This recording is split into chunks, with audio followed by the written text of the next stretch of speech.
Okay, hello and welcome back to the shed for today's lesson. And as it says up there, the lesson is going to be how we look at writers' use of language in both paper 1 GCSE and paper 2 GCSE. So in paper 1 you've got the fiction writing and you have question 2, which is the language question, and in paper 2 you've got the non-fiction writing where you have question 3 is the language question. So just to take it on a bit. It links into, the use of language links into the assessment objective 2, and that is about how language is used, the use of language, how it manipulates the reader, everything like that. And the question always starts about somehow like how does the writer use language to describe or to let you know the feelings of, or something like that. It just asks you to pick out language that tells you something specific. I've noted there that those questions always tell you the same little 3 things. You could include the writer's choice of words and phrases, language features and techniques, and sentence forms. So that's the way it starts, assessment objective 2.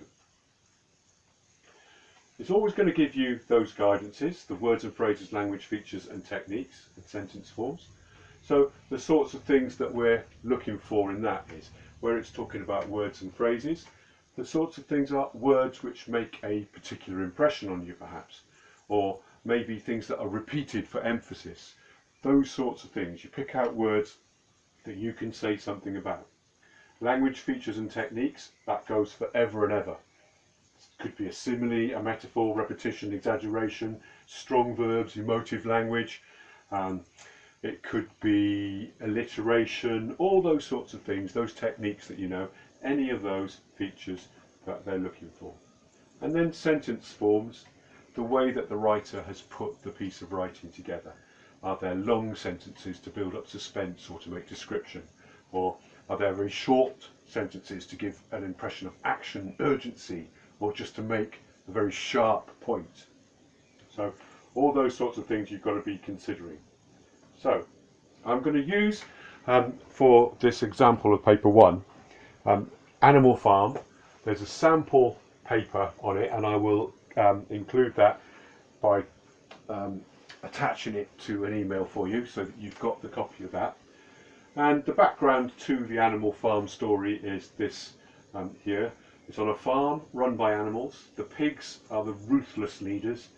Boxer is an old workhorse who has collapsed through old age and exhaustion.